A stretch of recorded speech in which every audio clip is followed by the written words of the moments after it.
welcome to the Joe Cortez Show here in Las Vegas, Nevada, the entertainment and the boxing capital of the world. Today, my friends, we have a special guest who's a world-renowned boxing referee, Benjy Esteves. Benjy, welcome to the show, buddy. Oh, thanks for having me, Joe. Nice to be here. You know, it's always good to bring a person on the show who has a lot of class. This guy, Benjy, is not only one of my best friends, but also one of the best, probably the best referee in the world today. And I think that Benjy is a plus for boxing. Not that I think, I know he is. Class act. I wish I can clone you and make all these referees out there to think like you, act like you, and work like you in the ring. I mean, the man's really class act all the way, buddy. I appreciate you very much. I appreciate you, Joe. Okay. Well, you know, we go back, Benjy, you know, we go back in the year when when I first moved out to Vegas here in 1992. Yes. I was leaving that year. Tell us what happened that year. You told me a little story. That year I turned professional, and I was so excited, 1992, because I figured I'm going to be working with Joe, and I'm going to learn. Joe and I had met in 1983 when I was an amateur, and I was doing a show. I was at ringside, and I said, oh, my God, Joe's at ringside. I got a little nervous, but after I came out the ring, Joe was very cordial, and he gave me some advice, which today I pass on to others. And but getting back to 1992, Joe moved. So I always remember how many years he's been in Vegas due to the fact that I moved to Jersey in 92 and he moved out. Yeah. Well, I remember meeting you at ringside that afternoon, and you were doing an amateur boxing show, and you were a referee back then. And that's when you got getting your feet wet into boxing. And you wanted to learn, and you wanted to try to be the best at what you were doing, like you've always done with your life, you know, with your family. Always want to be the best father, the best husband, you know, and the best grandfather. I met your grandchildren, some of them, two of them, one of them, and you know, and we're very proud of you. Now, you've been refereeing now professionally how many years? Professionally, 30 years. July of this year, I completed 30 years of service, I'll say, and I did 10 years in the amateur, so. Yeah. Totally 4 years of working. Yeah, that's great. You know, that's what we need today. Some of our referees out there, you want to learn the footsteps, how to get to that level to become a household name. You have to do your homework like Benjy did. He wanted to learn everything. If he had some doubts about something, he would call me on a regular basis, like a brother. And he was like, I call it a buddy system. And he would call me up for advice and this and that. What should he do with this? Or what could he have done different and whatnot? You know, none of us are perfect. We'll make mistakes, but we learn from our mistakes. And this is what I told Benjy all the time. You know, we're not going to do everything 100% all the time, but as long as you're 99% of the time you're doing a good job, people will say, well, that referee, Benjy Esteves, is in that ring. We know it's going to be a good fight. The referee going to do a good job. You can handle it. And that's what we need. Now, what advice can you give our young viewers out there that are just fight fans? Some of them want to be judges or referees or inspectors. What advice can you give them? Put in the time. Start with your amateur program. I was fortunate enough to be in an area in the Northeast where they have a lot of boxing. New York, New Jersey, and the northeastern part of the country. But there's some states here that they don't have that availability. So go to your conventions. Go to the seminars. Wherever they're giving free information. Join an amateur program, but put in the time because it'll pay off at the end. So what Benjy is trying to explain to you is that, you know, if you want to really be an official, you love boxing a lot, first you want to learn the sport. Like they put football games on in front of me. I don't know the game. I don't know how some of the sports. I don't understand the scoring system. So you want to learn the boxing, you go to a local gym, find out where fighters train at, find out where they have a Golden Gloves gym, a police athletic league program, some kind of amateur boxing program. You go there, and then you ask one of the trainers, is there any possible way that you can start moving around with the young kids like I used to do when I first started out in 1977. And I started refereeing these young little kids, 10 years old, 11 years old, in the police athletic league in New York. And then little by little, I got into the Golden Gloves tournament, and that's where it all started, you know. And that's why you got to find out where you have your local gym. Then there's referees also that are licensed, but they don't work often enough because there's not that much boxing in their state. So I tell them go to a local gym where they're doing the sparring session. Get in there with them so you can get that rust out of your system. I mean, you get out there, move around the ring with the fighters. This is how you learn to keep yourself sharp. At least if you only do 2 or 3 shows a year, you gotta stay active. So you gotta be in that ring all the time on a regular basis. Absolutely. Now here we have a lot of fights in New Jersey, and New York, California. Some states, you're lucky if they get 1 a year. Well, that's why I say get involved, find out where the seminars are. It's all the information is on the internet now. Mm-hmm. It's so easy to find these outlets. So do the research, you'll find it. Yeah. Now, what you got young fighters that have been coming up the ranks. You've been doing, when you first started out, like myself, we started doing 4-rounders and 6-rounders. And still sometimes, even today, as a referee, they'll give you a 6-rounder to warm up for the main event of the evening. It could be a championship fight, or it could be just a 10-round main event. So you get the commission sometimes say, yeah, I'm going to throw you in there to do the 4-rounder, 6-rounder, get yourself warmed up. So, but those fighters that are coming up like that, those sometimes are the most difficult fights because they don't have the experience, right? Would you say that some of your most difficult fights are the preliminary fights and not the championship fights? Absolutely. One day someone asked me, is it easy to do a world title match? None of them are easy. If it was easy, everybody would be able to do it. But when you're doing a title match, you're getting refined, most of the time anyway, you're getting refined fighters. So these guys know the rules. But when you get these 4-rounders, these kids are just coming out of the amateurs, a lot of them, where they do 3, and as I understand it now, they also do 5 rounds. So they just want to squeeze all of that in, and they're all over the place. So no matter how refined the referee you are, they make you look bad sometimes. They make you look bad. Yeah, sometimes you feel like, well, I feel okay doing these young preliminary fighters, but it's because of they don't have that. They're still a little green, we call it. Absolutely. They're not quite 100% ready. But in the pros, even when you start doing the bigger fights, in the pros, some of these fighters are known to have some use dirty tactics. Some of them will have.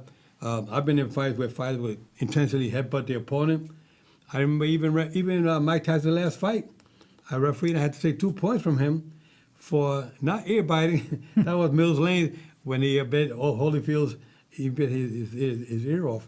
But it was when I did Mike Tyson against Kevin McBride in D.C., and he headbutted Kevin McBride, cut him. I had to take 2 points from Mike Tyson. Exactly. And I told him, Mike, you can't be doing this. You're doing this, I'm going to disqualify you.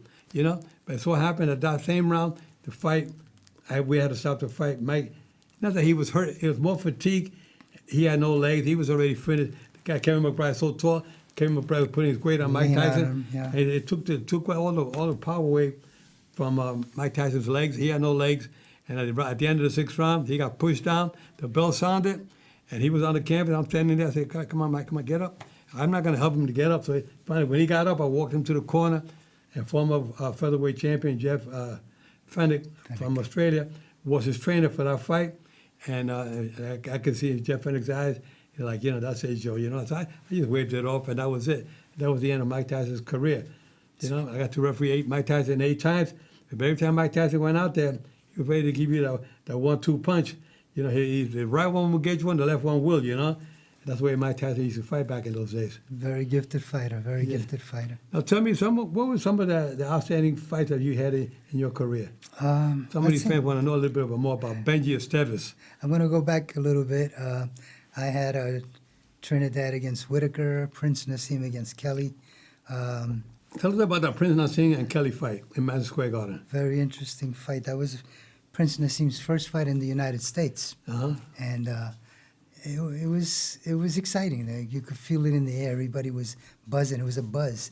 Then he came Madison Square Garden? Madison Square Garden, the main arena. And he did his 12-minute walk. He wanted to make it longer, but I believe HBO at the time limited it to just a certain amount of time. So I don't get involved. He's put on the show coming out into the arena. Yeah, so he danced for 12 minutes, and then he came into the ring. Kelly's folks were upset, but I had no control over that. Right. So I just tried to keep it peaceful. So what happened in that fight? I mean, the fight itself, how was that fight? Well, there was, some people call it the second coming of Hagler and Hearns, because there was a lot of knockdowns, 3 each, I believe, and then eventually I had to stop Kelly. But they were thrown down. Now, Kelly got stopped because of the punches, the hard punches. Yes, he got up. Nassim Ahmed was a good puncher. Huh? Yeah. Awkward as hell, but he can punch, huh? Absolutely. And what happened with Kevin, he knocked down Prince Nassim in the first round. And I'm not a trainer. I can't get in his head. But I kind of feel that he thought it was going to be an easier fight. Right. And he kind of changed his game plan a little bit based on what I saw in the recordings afterwards, because I could see Phil Borgia, his trainer, Right. very refined trainer, telling him, what are we doing? But I think that was the curse. When he knocked him down, kind of changed his style a little Right. bit, and he made the fight a little bit closer than it should have been. Yeah, I remember refereeing Prince Nassim Ahmed with Marc Antonio Barrera. I think that was Nassim's last fight. I mean, Barrera took him to school that day here in Las Vegas. He gave him a boxing lesson. Absolutely. I did Nassim Ahmed against Wayne McCullough. Oh, yes. That was in Atlantic City, Halloween night, I remember. Nassim came out with his dancing, the Halloween decoration, everything, and then he walked by a skeleton head that was on this pole, and he hit the skeleton head, walking into the ring. That was a Halloween night. How appropriate that we're approaching Halloween, so that must have been Halloween exciting. coming up in the next couple of days. Yeah. You're here, you're going to be what? You're going to be the vampire? What are you going to be dressed as? I don't know yet. I said I have an outfit, but I don't like to be characters. I just like to change it up a little bit, but it's going to be nice. Yeah, well, you're a handsome guy. I mean, you look like a movie star, man. I wish. Anyway, you. Benjy, so tell us about the what advice these referees that are out there today. You see these young referees out there. They want to be household names. They want to be, what are the do's and don'ts of being a professional referee? There's ethics, okay? Don't call promoters for work. Don't call the commissions for work. If you put in your time, you will get assigned. That's one of my sayings. Do your work. If you know you're working on a certain card, go into BoxRec. There's a lot of information. I like to go to BoxRec, especially if I don't know if I'm doing any of the or the main events, and I'll look at the whole card. I've been around long enough to know most of the fighters that are on the card, so I know their tendencies, what they like to do. Like you said before, there's some dirty fighters. Sometimes it's not that they're dirty, it's that they take advantage of what the referee gives them. So, Yeah. But if you do your research, it'll make your job easier. But that's how I stay on top of the game. Yeah, well, I also, my advice to them as well, besides that, is also keep watching on the YouTube channel. You can go on YouTube channel, Absolutely. put down the names of a fighter that you're assigned to that night. This way, I like the commissioners to give the officials, the referees, a heads up on who they're going to referee, because then it gives it an opportunity for the referee to do his homework and research on BoxRec, see how his record is, and also see on YouTube channel and see how they perform. They have a tendency of going low blows, a tendency of excessive holding, using headbutts. There's some attack something to hit an opponent while he goes down. There's spitting them up without intentionally. All these little things you pick up watching them on YouTube and reading up on. That's why if you ask a referee, do you like boxing? I mean, what brought you to boxing? They tell you they don't like boxing. Maybe they shouldn't not be involved with boxing. I like to see referees say, I'm a student of the sport. I want to learn as much as I can. With every fight, I'm going to pick up something new. I bring Benjy on the show to talk about different topics about refereeing. That's why I got him on the show today. So if referees out there watching can pick up a little bit of what he says, a little bit of what I say, can make you a better official.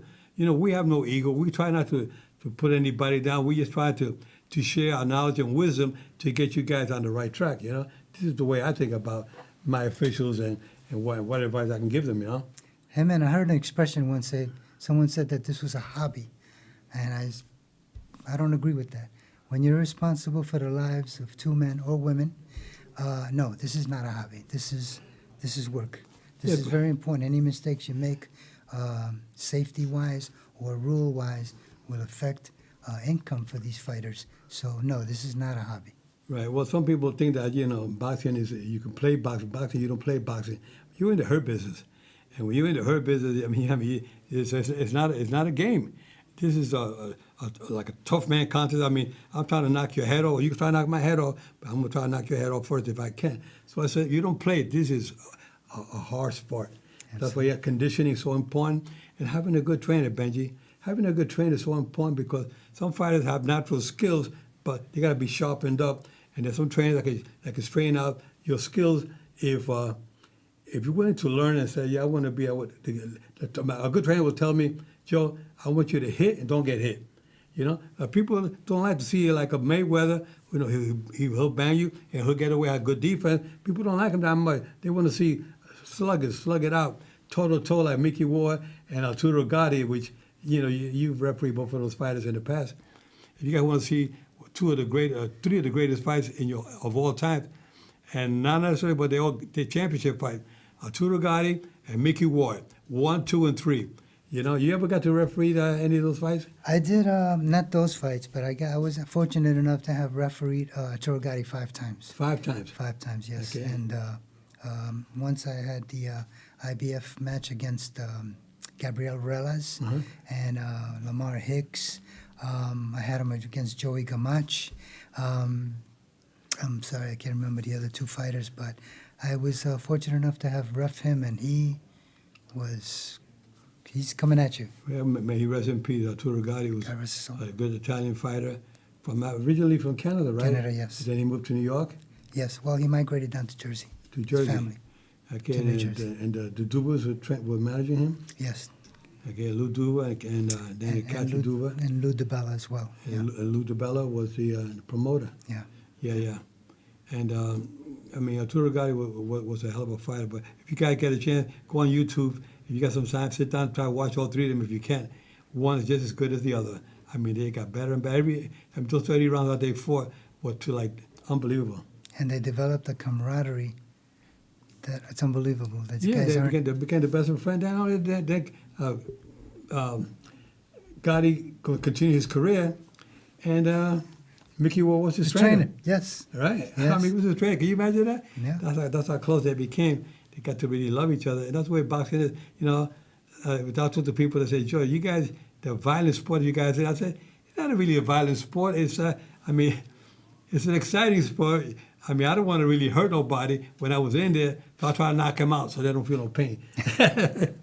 No, but really, it's a sport. But it is a sport that you're there to win. And to win, you have to either go for the body. You kill the body, the head dies, you know? Amen. But I said, Gotti and Mickey Ward, they were bangers. Gotti was more of the banger, even though he was a pretty decent boxer. And Buddy McGirt, former lightweight champion, was his trainer as well, a good trainer, and had him going pretty good. All those fights that he fought. And Mickey Ward was trained by his brother, was training him for a while. Eklund, yeah. And, I called Mickey Ward every so often because I had met him at the Hall of Fame after I retired from boxing. I never really had that buddy system with fighters while I was a referee because I found it to be a conflict of interest. Amen. But after I retired, at the Hall of Fame events, one day I get to meet all these fighters. And I got to like Mickey Ward, I watched those fights that you had, buddy, and you were some hell of a fighter.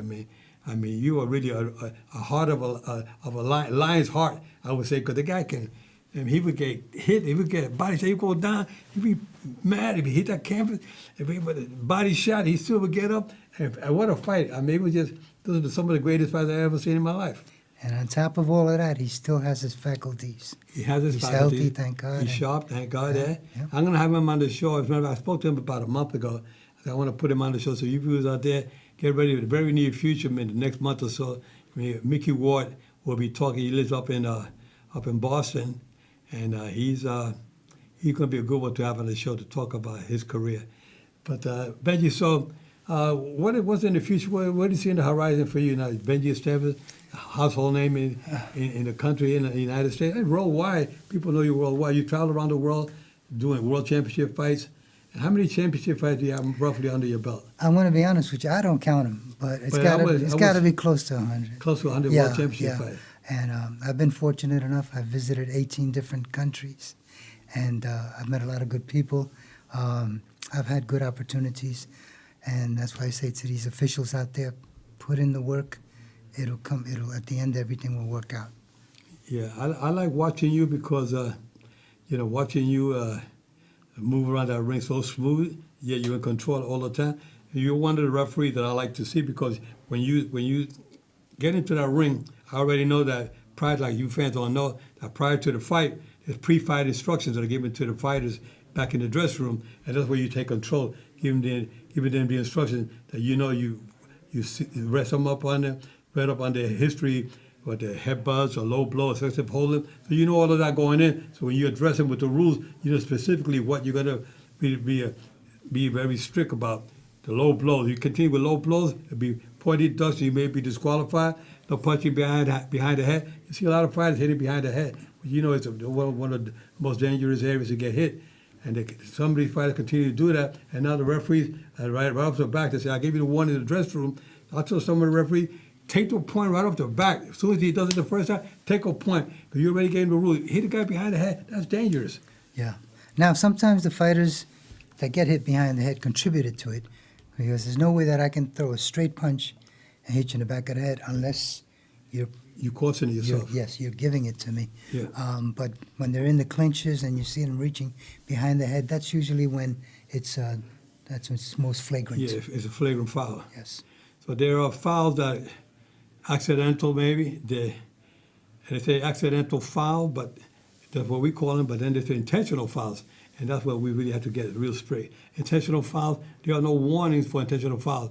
So if a guy, he hit him while he was down, that was not an act. He was down and he went after him, hit him. That's intentional, So depending on the severity of the blow, either 1 point or 2 points. Amen. It's up to the discretion of the referee. What are the rules of these sanctioning bodies? They have is it fixed on 1 point or 2 points? How is it today? Well, they use the ABC rules? The ABC rules, Association of Boxing Commission rules, and they're the ones that we abide by when we're doing championship matches. Right. So it is at the referee's discretion. But, for example, if a fighter goes down and he's on one knee and you see the other fighter wind up and hit him with a hard shot, that's intentional. Right. That's intentional. And in this case, if he knocks him out, it's an automatic DQ. Disqualification. Right. But if it's not, it's at referee's discretion. But that's a situation where you would take 2 points. Right. Now, when the fighters, sometimes the fans say, well, he didn't even warn him. And what do you say? The rules say, I'll give an example. If a fighter's coming in and I grab him and I throw him out the ring, I'm not going to, as a referee, the referee's not going to wait for you to do it 3 times. So you automatically, right off the top, take the point. Right, exactly. You have to take points right away. This way you take control. It makes it easier for you as a referee, but you want a good sportsmanlike conduct. Absolutely. That's why we have these training programs. We have seminars for referees as well. How many seminars do you attend a year, roughly, to keep yourself up to date with the latest? Well, usually when you go to the conventions, but they just have, for example, I just moved to North Carolina, and they had one last week. You moved from New Jersey to North Carolina? From New Jersey, North Carolina.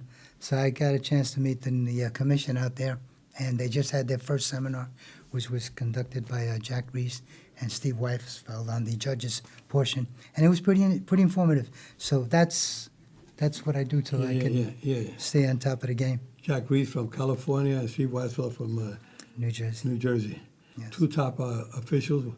Steve Weisfeld happens to be one of the better judges in boxing. You see him here. He's from New Jersey, but you see him here. If we have 10 shows in Vegas, championship fights, 9 of them he's there for sure.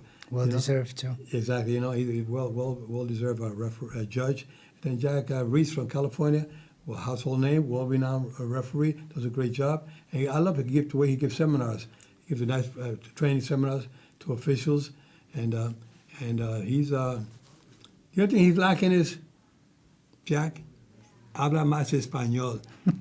He's married to a Puerto Rican girl, but he doesn't say very few words in Spanish. But it's good to. You know what? He gives pretty good instructions in the middle of the ring to the fighters in Spanish, which is very important sometimes. Well, his wife happens to be Puerto Rican, so I'm going to credit Josephine with Josephine, that. Yes. Well, Jack Reed's a good guy, and I like him, and he's referee here in Vegas once or twice throughout the years. But I like to see Jack Reed's, more often. He does a great job. You've seen him do the Deontay Wilder and Tyson Fury fight, the first one, and I don't know if he did the second. No, the second and third was here in Vegas. Yeah. But he did the first one, and I mean, when he did that fight with Deontay Wilder, Tyson Fury, in the 12th round, Tyson Fury got hit with a punch. He went down. Any referee, including myself, when I was active, I would have stopped it right then and there, the way that Tyson Fury went down. But Jack Reese saw something that we didn't see. That was what I call patience personified. He was patient. He didn't rush the judgment. He didn't freak out or nothing. He just waited. The guy went down. He said, Deontay Wilder to a neutral corner. He came down. He got on his knees, started counting. I get by the counting, kind of like woke up. Tyson Fury, he woke up, and he made it, beat the count, and did okay, finishing up the whole round. Yeah, the fight took its the way it's supposed to be. Yeah. We talk about that fight a lot. Some of the seminars, you see, they bring up that fight, the way Jack Reese handled his ring mechanics and how he handled that crucial decision of not stopping it. Where I said maybe I would have stopped it when he went down. Most referees would have stopped it. I'm sure. I mean, we all thought about it. So, I mean, it was amazing. It was amazing. Yeah. So now, what's on the horizon for you now that you're in doing close to 100 championship fights, and you're still one of, to me, I think you're the top, you and Jack Reese, and there's some referee from Harvey Dodd from New Jersey, and a couple of other, you got Tony Weeks, you got Russell Morrow. Russell Morrow just announced his retirement. Russell Morrow from Las Vegas announced his retirement yesterday. Yes, Russell Morrow retired after doing the Canelo Alvarez and Triple G fight last month. So here he is. He says, I want to get out. He's only 60 years young. He wanted to get out. I said, you could have stayed much longer. You had a lot of fights coming your way. He said, no ego. He said, I want to get out. I want to go out on top. Like Frank Sinatra, he did it his way. He did it his way, Yeah. okay? Maybe we start calling Russell Frank from now on. Hey, Frank, you did it your way, right? Yeah, well deserved. Yeah. Well deserved. Well deserved. Yeah, very good. Congratulations for your ring career. As a boxer, he was an amateur boxer, never turned pro, but he did okay. And then he went to became a referee. So he did like 20 some odd years as a referee. You know. Yeah, he's a complete professional. Yeah, he's a complete professional. He did his thing, and he's coming. We'll be together at a Halloween party this weekend. So we're all going to be there together and have some fun. And but one time, a Halloween party that my daughter was having a number of years back, when I was active as a referee, I was with him, and we were down in Colombia, and we were at the WBO convention, and there was a strike with the airlines. And we got stuck there. We were supposed to be home for my daughter's birthday, Halloween. That's my little witch, Cindy. She's a Halloween person. That's my witch, born on Halloween day. Can you imagine that? She was born. My wife said, "Hey, I got a little witch for you here, Cindy." So anyway, so Cindy, so we missed a party, but we would talk to them on the phone. They were crying. They were all upset because we couldn't make it. We got stuck in Colombia, and then we made it the next day. So they waited for us when we got home the next day, the day after. They still saved our costumes that we had. So Russell and I got dressed up with a Halloween costume, and I put on a big black wig, and he put on another wig. We looked like two peas in a pod. Yeah, 2 peas in a pod, right? And that was our Halloween party. It was so great. But having, like I said today, having Benjy on the show today is very special because not every day you get a top-notch referee. And I'm so proud because I met him when he was just starting out. He always listened to me. He always took my advice. And when he had a doubt about something, he'd get on the phone right away and call me up. And that's what I want you officials out there to do. If you have any doubt about anything, call one of your colleagues, one of your other referees, and talk with somebody who has more experience to help you get you back on track. Because it's so important that we know the rules and we know exactly what to do in a particular fight. Some things will occur, like there was a double knockdown. I remember Larry Hazard, the commissioner from New Jersey right now. He was a referee back in the 70s when I turned pro. And we used to call each other. Him and I we had the buddy system going. We'd be on the phone on a regular basis 3-4 times a day talking about different scenarios, things that may happen. So we were talking about if two fighters get hit and they both throw a point, they both get knocked down. What is a referee when two fighters are on the canvas? They both go down simultaneously. And we were thinking about what we're going to do because Larry Hazard and I, we tried to revolutionize refereeing because there was no set rules when we started refereeing. It was up to the discretion of the referee. Whatever the referee did was accepted. But now we set the rules up, so we had a good time doing that. And Larry Hazard had that experience, 2 knockdowns in Japan. He started counting one guy. The guy got up, and the other guy stayed down. 8. The guy goes up 8. 9, 10, wave it off, it's over. Amen. That's the way to do it. Guys, with that said, Thank God we're here today and alive. Enjoy your happy Halloween and keep your guards up at all time. Stay awake. There's a lot of things going on out there that are not good these days. Be careful. Keep your guards up at all time. Watch out for your neighbors. Love everybody out there. And remember, I'm fair but I'm firm. Benjy Esteves, undisputed champ, right here. Benjy Esteves. See you next week. Thank you, Joe.